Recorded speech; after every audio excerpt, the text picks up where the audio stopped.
goofy, but I like it. Oh, well, I love it even more. Hello, ladies and gentlemen, people of the world. Thank you so much. I'm here in my name is Ladek, and we are on the eLearning hot seat right now from lmspulse.com and the eLearning Success Summit.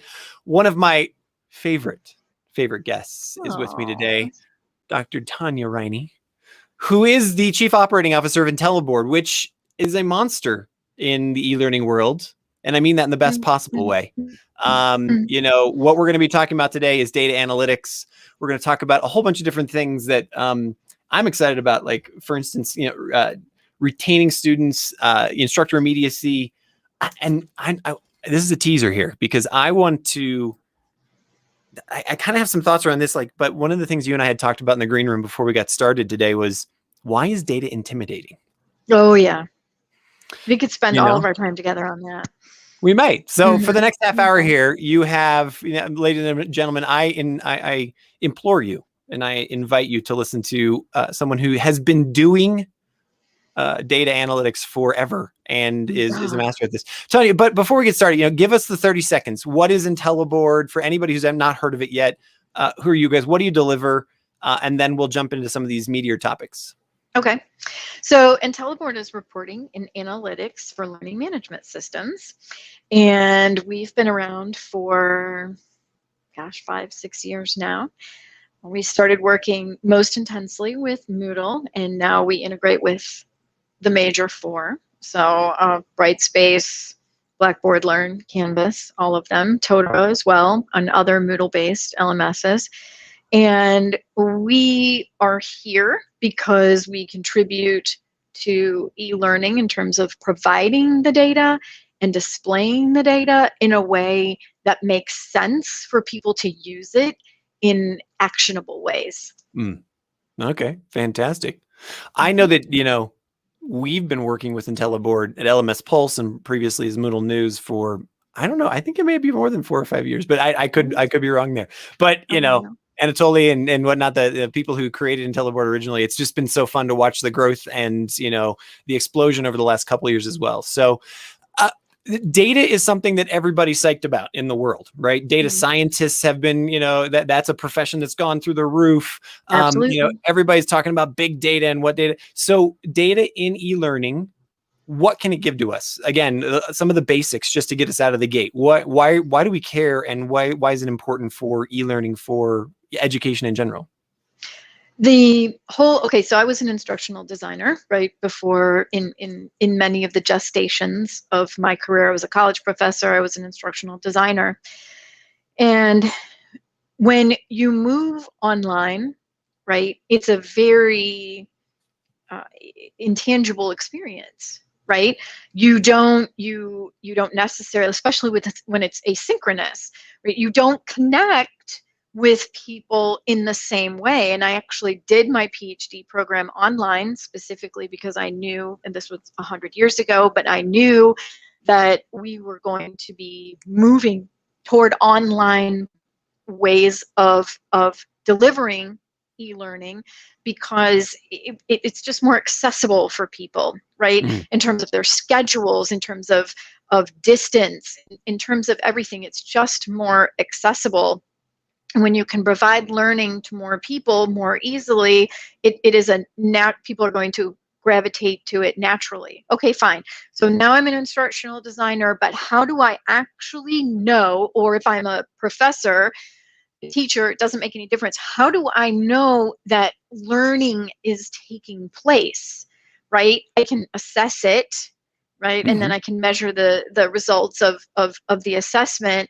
But when you actually have data from the learning management platform where you can look at it and you can see the student spent this amount of time with this activity or in this course or had this many clicks, right? It's certainly not, the end all be all, right? But it is certainly information that provides you we'll call it circumstantial evidence. I'm stealing that phrase from somebody at Mount Olive University, so there's a plug for Mount Olive, and he often referred to it as circumstantial evidence, right? But as that circumstantial evidence mounts up, right? We're looking at a student, and the student has no clicks, the student has no time.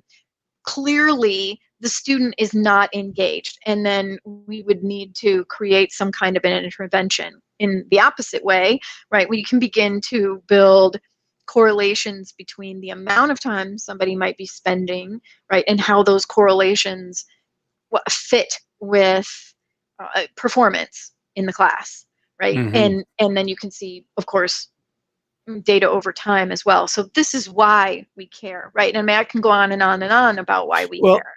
I don't, and I want to riff off that for a second, because the thing that dawned on me, right, after we did the green room, we got on here, is we were talking about, I'm kind of going to go backwards to forwards here, around how people, they get intimidated by the, oh my gosh, you're tracking me, and there's data, and there's clicks, and there's these things, and yet grades.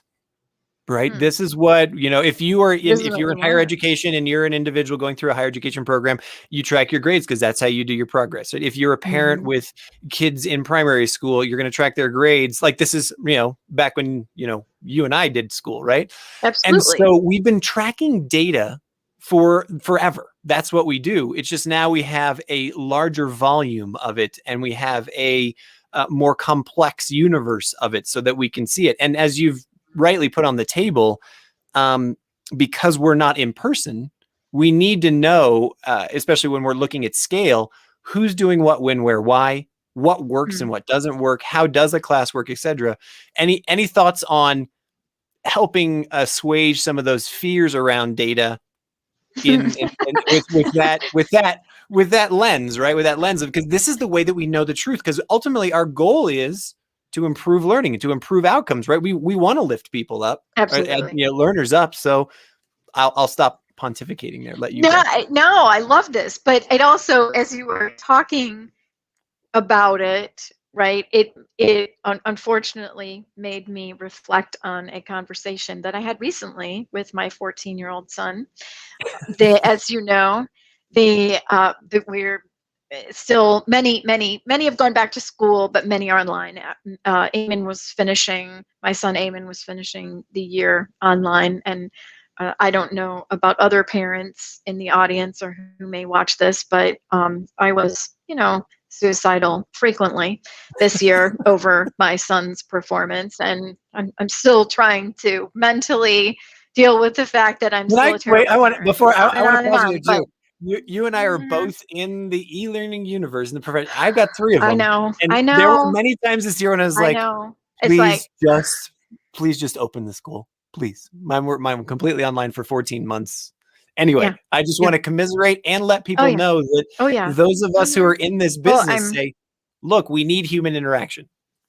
Done. Stop. I can just, I mean, it was too much for me at one point, where I was just, so I can remember it, and I'm standing in the kitchen, and I'm telling my son to please make sure that you check your email notifications. Please, meaning inside of the learning management system, please check your notifications, because the teacher has explained, the algebra teacher has explained, this is exactly how I will communicate with the students. You must, and it's like every reminder, check your email notifications inside of the learning management system constantly, constantly, constantly. So then this becomes a routine of behavior that I have with my son. Did you check your email notifications in algebra? Did you check your email notifications in algebra? Right, we ask this again and again and again. So he's standing in front of the refrigerator, and he says, and by the way, I'm getting to my point in answering your question, but he's standing in front of the refrigerator, and he says, I don't understand why I even need to check those. It's not like she knows whether or not I've opened them. Oh dear. Do you know what I do? The naivete, I love it. Do you know what I do for a living? Do you know where I work? Do you know what I do? Like, this is literally what Intelliboard is. This is what Intelliboard is. Intelliboard will tell her exactly what you have done inside of the class, whether you opened it, whether you didn't, whether you read it, how much time you spent reading it. Oh my God. So anyway, of course, I exploded all over my son. So this is to say that I recognize, and just as you said, with the data, right, and it can be intimidating. We've had access to data since the beginning of time, and without it, right, I mean, you could call it tracking. Tracking, of course, has a very negative connotation, and yet, if I'm in the school where where I am in the school, right? You're tracking my behavior. You know where I am with my smartphone, right?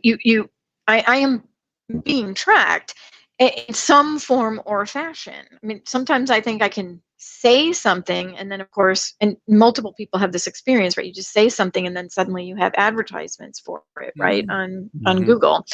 So in that regard, but I guess it could be perceived as negative, but it's not, because we need this information to identify where the weaknesses are in order to improve them, right? It's clear that if my son had been opening the notifications, he would be more informed.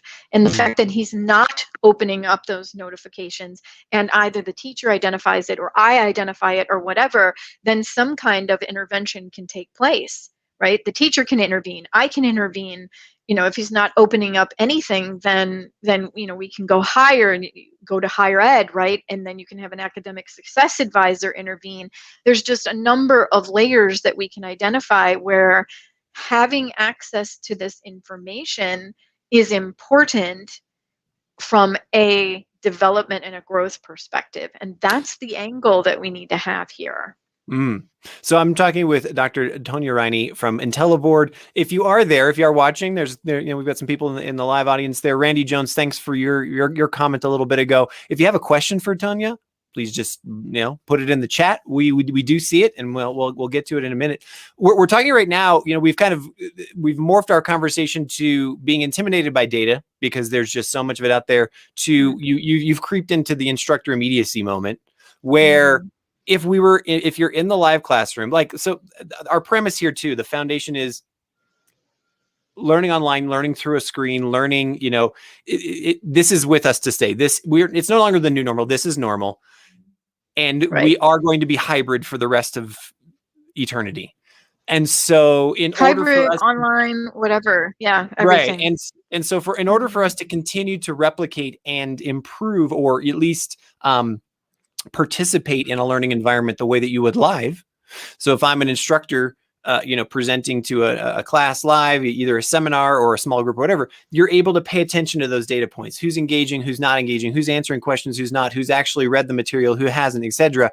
In order to do that in this format, we have to have receptors, and those receptors are the data points. And so this is where we get to instructor immediacy. Totally. What other ways can instructors use Intelliboard and tools like yours? And are there innovative ways that you've seen over the last year, last 2 years, where, oh wow, things are really changing? Like, are instructors really grabbing onto it and using it in unique ways? Let me leave it there.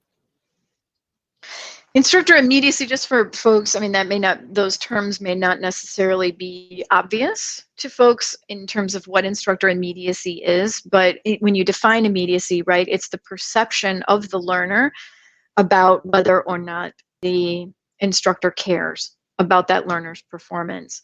Unfortunately, it's not measuring whether or not the instructor actually does care. It's not really asking that question, right? Immediacy is about the learner perception.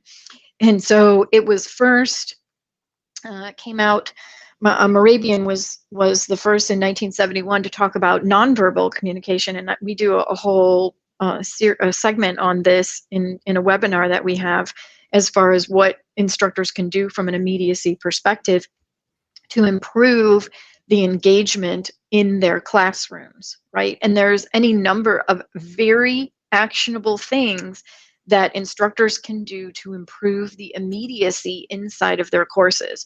But students, it doesn't make any difference, right? Students inside of a classroom need to feel that the teacher actually cares about their performance. When you're inside of a physical classroom, same thing with online, right? And I am no different.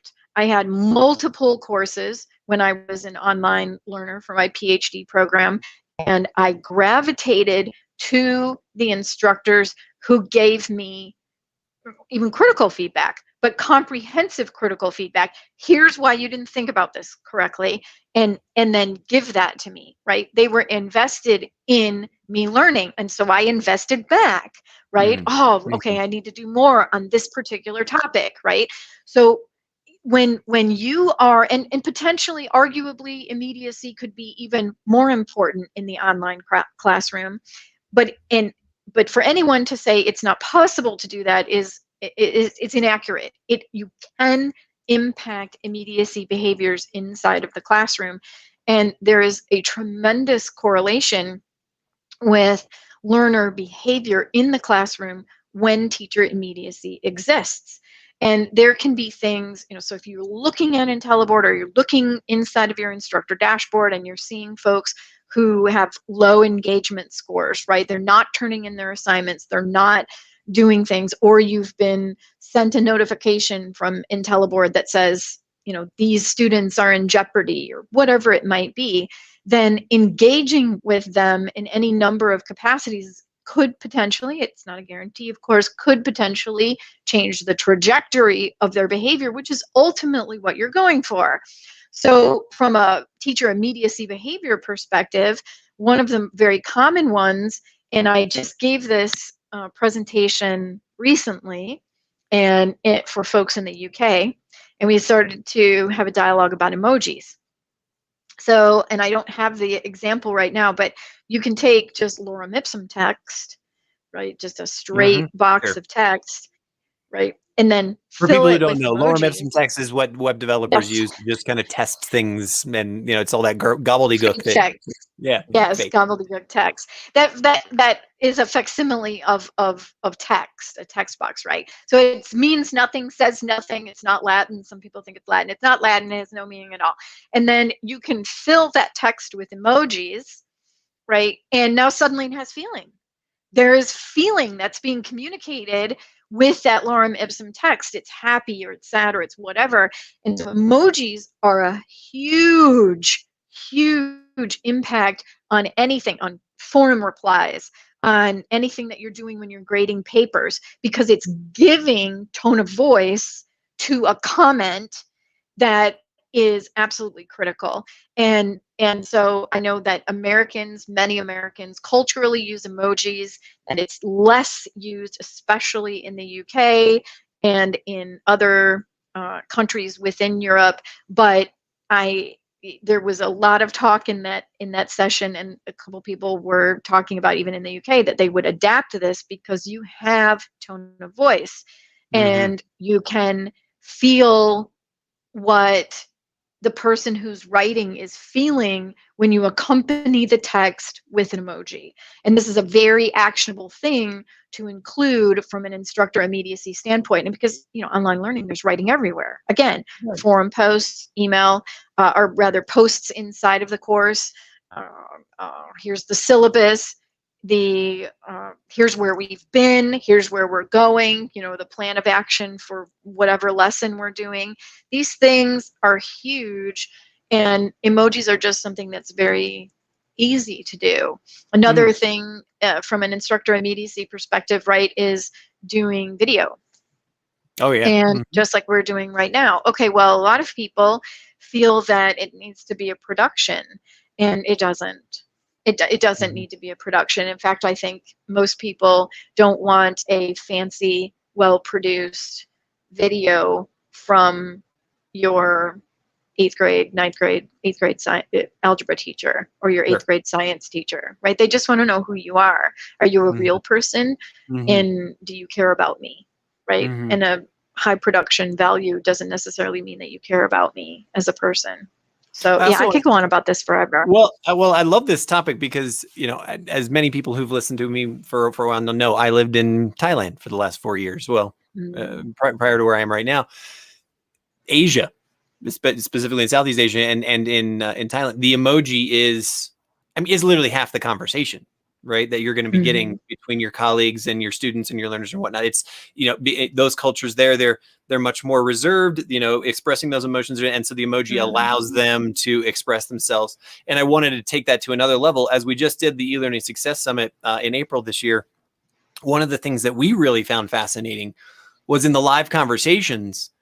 As within any conference or large group setting, you have a few people who really want to stand out. They want to talk, they want to contribute, but you have this huge number of people who are willing to kind of say, hey, yeah, that was great. Or, no, I agree with that, and so watching people give thumbs ups or the little fire or whatever to certain other people's comments, it allowed them to have voice and emphasize certain things. And you can find that in learning environment as well, right? Where not everybody wants to be on the stage. Not everybody wants to be in the front of the class. It's just, again, you see all these parallels with the physical world.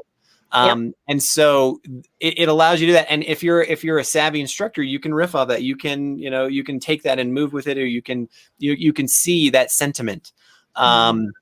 So pretty exciting stuff. And feed it back, right? So as you're talking and you can create a vote inside the classroom, right? Or even in a Zoom session, right? You can have the different voting capabilities, right? Or I can't remember it's not a vote, but it's a multiple choice question, I think. Some of the platforms call it Zoom or otherwise. And you can do this in such a way as to be able to allow people, and see, the online environment also allows people to participate in a completely different way, right? Where if I'm in a face-to-face classroom, right, and I'm just not comfortable raising my hand or whatever, I can type a question into the chat. I can vote in the multiple choice question, and I'm not necessarily going to be called out. So let's say that I'm asking a question about, the theory of relativity, and not that I know anything about that, and I don't even know why that came into my head, but okay, that's fine. So I'm asking a question about the theory of relativity, right? And there's two options, and 60% answered it correctly, 40% answered it incorrectly. Then as a teacher, I'm going to say, okay, 40% of us are struggling with this, right? Let's go at this again, right? Let's go at this again. And then kind of come up with a different way to attack it, or provide different resources to attack it. And this was one of the things that I loved when I was working with my son on quadratic equations, which, I do quadratic equations like for fun, right? I realize I'm warped and distorted, but I love quadratic equations. And there are any number of videos that will teach you quadratic equations with any number of personalities, right? From well-produced to, I'm just going to stand here and I'm going to hold a piece of paper and I'm going to show you how to do a quadratic equation. That's incredible to me. That is so incredible that you can have that level of variety in teaching, because there's going to be someone's voice in those videos that is appealing to nearly every student that you have in your class, right? And it doesn't matter if it's quadratic equations or the history of the world or whatever it is, you're going to have these voices. And I think that's a beautiful thing. I know that's a tangent, but it is just something that I love about online learning. You cannot have in the face-to-face classroom necessarily. It's just one voice. Right? Agreed. You have many voices. I can't agree with that more. One of the things that we've seen really scale over the last, again, let's call it 14 months over the pandemic, is, everybody knows it. It's called Masterclass, right? And we're not affiliated with them at all or anything, but this is a super high production, really well produced. It might as well be a Netflix series kind of thing, right? And that was the goal of the company, and it's really exploded. So that has a place, and it's really proven that when you're going to do sort of the click through the video kind of step by step, self-paced course, production does have a factor in success rates, in retention rate, and those kinds of things. But as you're talking about, when we're talking about Algebra 101 in 8th grade or 7th grade, that real connection with the teacher, the immediate, be able to say, hey, look, I've got a question, and then, hey, we're going to pop on a FaceTime, or we're going to pop on a Zoom real quick, and talk. That's the normal that I'm talking about right now, where it's just like, look, you do it with your family, you do it with your friends. So why aren't we, that's just what education has become. I'm talking with Dr. Tonya Riney from Intelliboard. We have a question from, I apologize if I butcher your name, Amin Adene. And he said, great webcast. How to improve learner retention in e-learning courses to avoid dropouts. So can you give us some real specific examples from your experience? Absolutely. And it really actually just dovetails on what it is that we're talking about right now. So learner retention is very much connected to, and I have a ton of research about instructor immediacy and how those two things so intimately are interwoven together, right? And when you have retention and engagement, you need to understand, when you're focused, pardon me, when you're focused on retention and engagement, you need to understand and get the data first, right? So you've got the data, you need to identify your learners at risk. And when you identify your learners at risk, then you're going to be doing any number of different interventions to scoop them up, right? But it does take human involvement, which goes back to the immediacy. So if it's not the instructor who cares about me, is it an academic success advisor who cares about me? Is it who, right? Who cares, right? Who cares about me as the student? And this is the single most important thing when it comes to retention, the ability to identify those people, first of all, and then bring them, scoop them up, right? What are their barriers? And identifying their barriers and being able to help them move forward, right? Am I intimidated by the content? Am I just not getting something? Do I not have time to complete it, right? You need to identify all of those things, but having the data is huge. Awesome. Fantastic. What are, if retention is a key one that I know, identifying at risk, students. What about identifying excelling learners? I do every now and then. I get that question all the time where it's like, hey, look, my kid's doing just fine. They're really killing it, but the class is boring for them. So how do we? Is it the same thing? I think actually it would be even. I love that we're talking about this because that just occurred to me. Okay, so if you are then identifying high achieving learners, right? So now I'm going to look at the data, I'm going to see high achievers, people who are spending time in the class, spending time on activities, potentially clicking. I don't typically recommend using resources in anything below a master's level, right? Because most undergraduates, high school students, they're only going to do what is required, right? What is the minimum requirement? So if it's a resource and I'm not graded on it, then I'm not even going to click it. Right? It's just not going to happen. But in master's and PhD level courses, then of course you absorb all the resources you possibly can. So from that perspective, though, if you are getting high achievers, you can identify them quickly and then start to push them in new directions, which is so much easier in an online classroom. So I can identify that you are performing really well. You may be bored, right? I'm going to fix that. Let's go in this direction, right? Because I can push you in that direction and you can work essentially independently and I can send you over here. What are you interested in with science, right? Are you interested in microbiology? Okay, well, my unit on microbiology is going to be this big. But you, Stephen, because you're doing so well, I'm going to give you all of this microbiology stuff and I want you to just go blow it out of the water. Go have fun. Well, I can do that. Right? I can do that in an online classroom. Absolutely. I mean, yes, it takes effort, but it's totally doable. And I love this idea. And it's far easier to implement than it is when you're in a face-to-face scenario. Super cool. My final, it's funny how quick a half an hour goes by here. I know we only got a few minutes left of your time because you're actually you're one super, super busy woman. But my question for you is, again, we're in the normal now. This is analytics are a thing. Data is a thing. We are, hybrid and learning online or whatever. They are a thing. What are you looking forward to here for the second half of 2021 and into 2022? About what's changing with analytics, about, is there something that you're going to be delivering? Is there something that you're connecting with new platforms or schools? Like, what is it about analytics, or is it still just getting the basics right? And like let's just, let's keep, let's all start marching to that drum, or I'm going to leave it on the table there for you. And what do you think? It's kind of both, right? I think that there are, just like in the technology adoption arc, you've got, or the bell curve, I guess I should say, right? You have the bleeders, right? Bleeding edge, cutting edge, right? And then so I think from the analytics and reporting, right? Yes. So we now have I think they call them the laggers, right? Or the stragglers.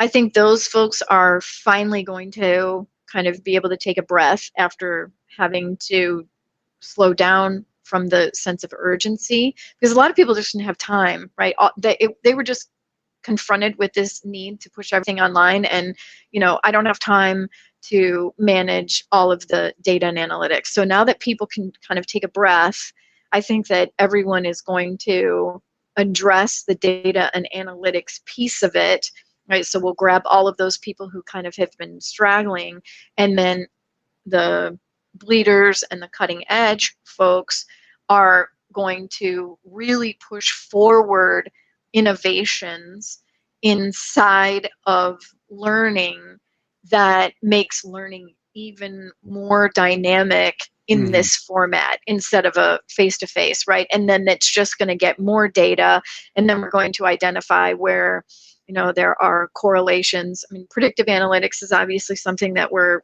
working on, right? And predictive analytics is challenging, especially institution to institution, Sure. right? And I know that's what many in higher ed are very much chomping at the bit, except that we are human beings. And we're not necessarily predictable in that way. I was just going to say, if there's anything we've learned is that we are not rational, but yes, that's cool. yes, Myth of the indeed. rational voter. There you go. Yes, indeed. So, I think that there are going to be some really, really interesting things that we find from various predictive analytics models that we're working on, as well as new innovations in terms of delivering education. And then again, having access to the data to be able to look at it, to continue to make e-learning better. That's what it's about, right? Cool. That is, I think, 2021, 2022, 2023, and beyond.